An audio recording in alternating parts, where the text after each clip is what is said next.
सफर शहादत कार्यक्रम टुमला में आयोजित किया गया है, इसका मुख्य उद्देश्य क्या है सर? देखो, आप और हम भ्रष्टाचार मुक्ति मोर्चा संगठन जो बना रखा है BS बेदी साहब ने, ये हमेशा उन मुद्दों को लेकर के सामाजिक कार्यक्रम करते रहते हैं जो राजनीति से परे हैं और समाज के साथ गहरे जुड़े हुए हैं। आज इन्होंने गुरु तेग बहादुर जी के चारों साहिबजादों के शहादत दिवस को, जिसको भारत सरकार भी मना रही है, उसको समाज के बीच मनाने का निर्णय लिया। जब हमारे पास दिल्ली ये मैसेज पहुंचा तो हमने इनकी सामाजिक कामों को देखते हुए हमने निर्णय लिया कि हम ऐसे सामाजिक कार्यकर्ता को शाबाशी देने के लिए ज़रूर जाएंगे जो उन विषयों को समाज के सामने ला रहे हैं जो दब चुके। उदाहरण के लिए मैं आपसे कहना चाहता हूं, आपका शहर आगरा है, उन दुष्ट मुगलों की कब्रिस्तान के नाम से जाना जाता है पूरी दुनिया में आपका शहर आगरा, और उन साहिबजादों को नाम को दुनिया भूल गई। हम ये मैसेज देने के लिए यहाँ आए, क्या उन क्रूर, दुष्ट, म्लेच्छ और उन आक्रमणकारी लोगों को जिन्होंने 7 पीढ़ी तक यहाँ पर दुनिया का कत्लेआम करके राज किया, धर्म परिवर्तन करने की कोशिश की पूरा जीवन, और उसके बावजूद उनके कब्रिस्तान को हम पूरी दुनिया में हमारा सिंबल बना रहे हैं। और आज पूरी दुनिया का एक जाना माना शहर आगरा उनके कब्रिस्तान के नाम से जाना जाता है, उन साहिबजादे और उन गुरुओं के नाम से नहीं। ये मैसेज पूरी दुनिया में देने के लिए भारत का सबसे बड़ा गैर राजनीतिक संगठन जय हिंद मंच आज अपने 15.5 लाख लोगों की फौज के सहित देश के सबसे बड़े मंत्रालय में डायरेक्टर बहन चित्रलेखा शर्मा और दिल्ली फायर ब्रिगेड के चीफ राष्ट्रपति अवार्डी डॉक्टर धर्मपाल जी भारद्वाज के साथ अपनी टीम को लेकर के BS बेदी की पीठ थपथपाने के लिए उनके साथ आकर के खड़े हो गए और उनको ये बताया कि दुनिया के 207 देशों में भारत के 150 करोड़ लोगों तक और पूरी दुनिया के 800 करोड़ लोगों में हम डंके की चोट पर सही का बखान करेंगे। सरकारें साथ दें तो उनकी वाहवाही और ना दें तो हम किसी सरकार के मोहताज नहीं हैं। हम अपनी आवाज़ को बुलंद करके पूरी दुनिया को बताएंगे कि ये भारत सनातनी है, सनातनी था और सनातनी रहेगा, और सिख सनातन का सिरमौर हैं। सिख और सनातन अलग अलग नहीं हैं, और सिख धर्म नहीं, सिख हमारी सेना है, सिख हमारी चादर है, सिख हमारा कवर है, सिख हमारा पगड़ी है, धर्म सनातन है। ये मैसेज देने के लिए आज हम यहाँ पर आए। भारत माता की साथियों, सबसे पहले मैं गुरुजी और उनके चारों साहिबजादों को सत सत नमन करता हूं। फिर मैं आपसे बातचीत करना शुरू करता हूं। प्रथम मेरी रिक्वेस्ट कि प्रसाद को 2 मिनट के लिए रोक दें। अगर प्रसाद आप 2 मिनट के लिए रोक सकते हैं तो हम आपसे बातचीत करें, उसके बाद में आप प्रसाद कर लें।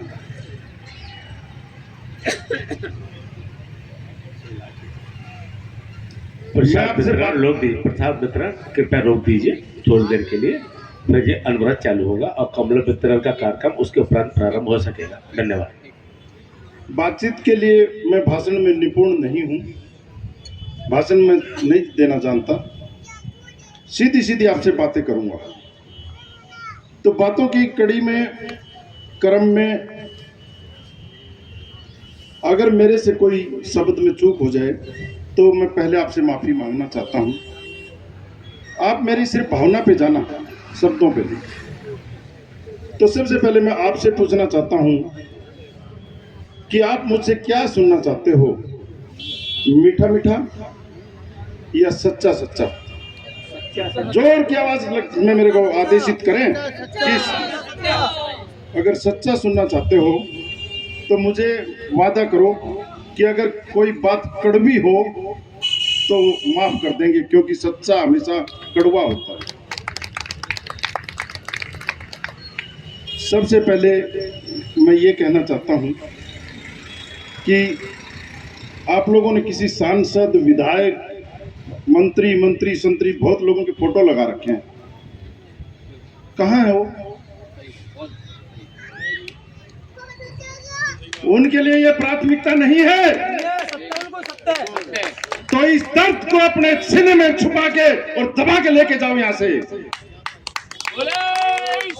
कि जिस दिन जरूरत पड़ेगी उस दिन वोट की चोट से धूल चटा देंगे शहीदों को नमन ना करने वाले राजनेताओं को। दूसरी बात मैं कहना चाहता हूं, संख्या पे मत जाओ। महाभारत के युद्ध में 2 टीमें थी, संख्या अलग अलग थी। एक तरफ बड़ी सेना जिसमें नारायणी सेना भी थी भगवान श्री कृष्ण की, और 100 भाई एक ही परिवार के, और पूरी दुनिया का युद्ध था तो बहुत सारे देशों की सेना भी उधर थी। और दूसरी तरफ 5 लोग, छोटे मोटे कोई राज्य उनके साथ। संख्या की कोई तुलना नहीं थी दोनों तरफ, एक थोड़ी सी संख्या और एक बड़ी सी संख्या। युद्ध का परिणाम क्या रहा आप सब जानते हो। इसलिए जब जब भी आपके सामने कोई बहुत बड़ी भीड़ नजर आए तो समझ लो कौरव आपके सामने है, और जब जब भी गिनती के चुने हुए ऐसे लोग बैठे हो तो समझो पांडव आपके सामने।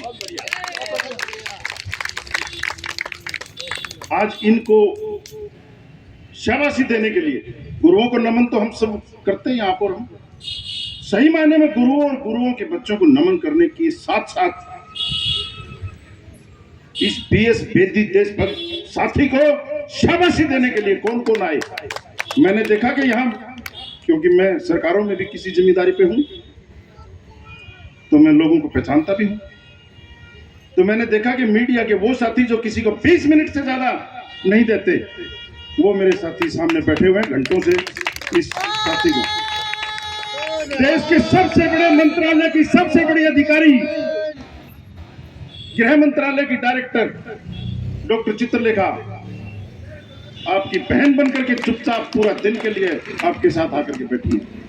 ये ताकत आपकी। 3 बार के राष्ट्रपति awardee Vir Chakra doctor Dharampal Bhardwaj fire brigade के मुखिया दिल्ली के, वो लोग आपके बीच आए, वो बैठे। दीक्षित साहब, राजकुमार जी, सारस्वत साहब, कितने बेहतरीन कुशल मंच संचालक एडवोकेट मुकेश जी सैनी, जो एक अपने आप में चलता फिरता विश्वविद्यालय है क्रांतिकारियों का। भोजवीर सिंह जी अपनी ड्यूटी को छोड़ करके गजटेड ऑफिसर रेलवे का आपके बीच। संख्या की तरफ मत जाना, लोगों की तरफ जाओ। सिंह सभा के मुखिया और ये गणमान्य व्यक्ति जिनके नाम मैंने लिए वो मेरे अधरों पे, जिनके नाम मैं नहीं ले पाया वो मेरे हृदय में। ये आपकी ताकत है। 2-3 शब्दों से मैं अपनी वाणी को विराम देता हूं और मैं कहना चाहता हूं, शहीदों की शहादत पे लगेंगे हर वर्ष मेले। ये कवि ने कविता लिखी थी कि नहीं? लेकिन यहां बड़ा प्रश्न खड़ा होता है जो मेरे मन में भी है और आपके भी। उन चिताओं पे मेले लगाएगा कौन? सब तो पेट के लिए जीने वालों की भीड़ बन गए, देश और समाज के लिए जीने वाले कहां हैं? भारत माता की वंदे वंदे। ये तो कोई बड़ा शहर नहीं है, टुंडला तो एक छोटा सा कस्बा है। उसमें भी दुकानें सजाकर बैठे हैं मुनाफाखोर व्यापारी। ठूस व्यापार मंडल पर जो साहिबजादों को यहाँ नमन करने के लिए पदाधिकारी तक यहाँ नहीं आया। फिर कहां मेले लगेंगे? कैसे मेले लगेंगे? कहां गई वो RWA रेजिडेंट वेलफेयर एसोसिएशन इस शहर की, जिसका एक भी नुमाइंदा यहाँ पे नहीं है? मेले कैसे लगेंगे?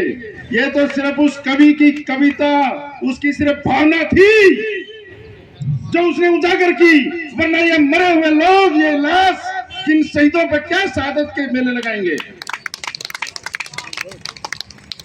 ये दर्द मेरे दिल में था तो मैंने 1010 शहीदों की प्रतिमाएं उनके गांव में लगाई।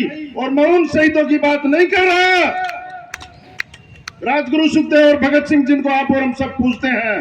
मैं उन छोटे छोटे मासूम युवा जवानों की बात कर रहा हूं जिन्होंने हिंदुस्तान की हिफाजत करने के लिए पाकिस्तान और चाइना बॉर्डर पर अपनी जान देकर अपने शरीर को तिरंगे में लिपटा कर गांव भेजा। उनके पुश्तैनी गांव में 1 एकड़ 2 एकड़ और 3 एकड़ भूमि में उनकी प्रतिमा बनवाकर हर साल उनकी शहादत पर मेले लगाते हैं जय हिंद मंच के लोग। ये है ताकत संगठन की, देशभक्ति की, अच्छाई की।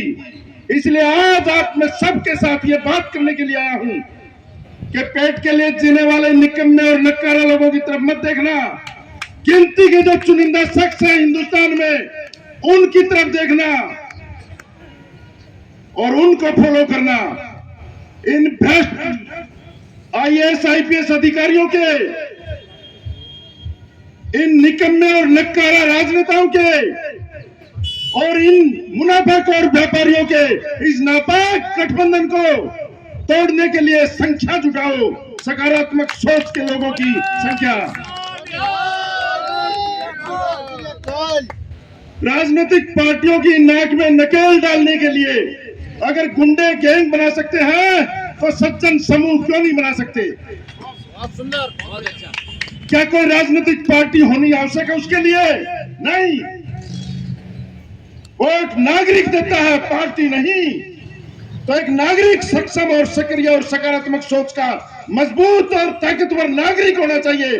नागरिक सरकार बदल सकता है, पार्टी की जरूरत नहीं है। बस इन थोड़ी बातों के साथ ही मैं विराम देना चाहता हूं बात को, क्योंकि बहुत सारे महत्वपूर्ण लोगों का समय है, वो ज्यादा समय नहीं दे पाएंगे। एक लाइन और कहना चाहता हूं, जो सुधार के तौर पे कहना चाहता हूं, जो हमारे किसी एक साथी ने कही थी वो ठीक नहीं है, उसको सुधार करके कहना चाहता हूं। वो मेरा विचार है, आप अगर उस विचार से सहमत हो तो बताना। मेरे एक साथी ने कहा था कि उन्होंने शहादत दूसरे के धर्म के लिए दी। नहीं, किसी दूसरे के धर्म के लिए नहीं दी शहादत। गुरुजी ने और बच्चों ने अपने खुद के धर्म के लिए दी थी। हर सरकार सनातनी है, कोई दूसरा धर्म नहीं है। धर्म सिर्फ सनातन है, सरदार उसका मुखिया है। सरदार का कोई अलग धर्म नहीं है, सनातनी है, हिंदू है सरदार। वो उसका सुरक्षा करने वाला योद्धा उसका मुखिया है। सिख, खालसा और सरदार कोई अलग धर्म नहीं है, सनातनी है, हिंदू है, उसका मुखिया है। सरदार का मतलब मुखिया होता है। इसलिए इस बात को आगे औरों को भी बताएं और खुद भी लेकर के चले। मैं आपको एक टेलीफोन नंबर देना चाहता हूं, वो टेलीफोन नंबर नोट कर लें। धर्म ध्वज और राष्ट्र ध्वज एक साथ लहराने के लिए, पार्टियों की नाक में नकेल डालने के लिए और देश को दुनिया का सिरमौर बनाने के लिए, एक दूसरे से जुड़ने के लिए संपर्क सूत्र दे रहा हूं। वो टेलीफोन में अपना नंबर नोट कर लें, वही आपके आगे काम आएगा। नंबर बोलना शुरू कर रहा हूं। 9868279369 98 68 27 93 69 9868279369। सुरेश नाम है मेरा खुद का टेलीफोन नंबर है। मैं आपके बीच की कड़ी बनूंगा। मेरा बेटा कमिश्नर है मिनिस्ट्री ऑफ स्पोर्ट्स में, देश के सबसे बड़े मंत्रालय की सबसे बड़ी अफसर मेरी बहन है। मेरे भी घर में मेंबर ऑफ पार्लियामेंट और मिनिस्टर हैं। मैं भी 250 एकड़ जमीन का लैंडलॉर्ड मालिक हूं। प्रधानमंत्री के घर के सामने 23 नंबर बंगला मेरा घर है। आप सब किसी भी समय वहां आ सकते हैं, आपके लिए दरवाजे खुले हैं। लेकिन मैं किसी पार्टी का चाटुकार नहीं हो सकता। सही के साथ हूं, सही को सही और गलत को गलत कहने के लिए 15.5 लाख लोगों की फौज जय हिंद मंच खड़ी है। आज मैं झोली फैला करके आप लोगों के साथ मिलने और आपके साथ जुड़ने आया हूं। आपके साथ जुड़ करके काम करना चाहता हूं। आज मेरा मकसद आने का यही है। धन्यवाद, नमस्कार, जय हिंद।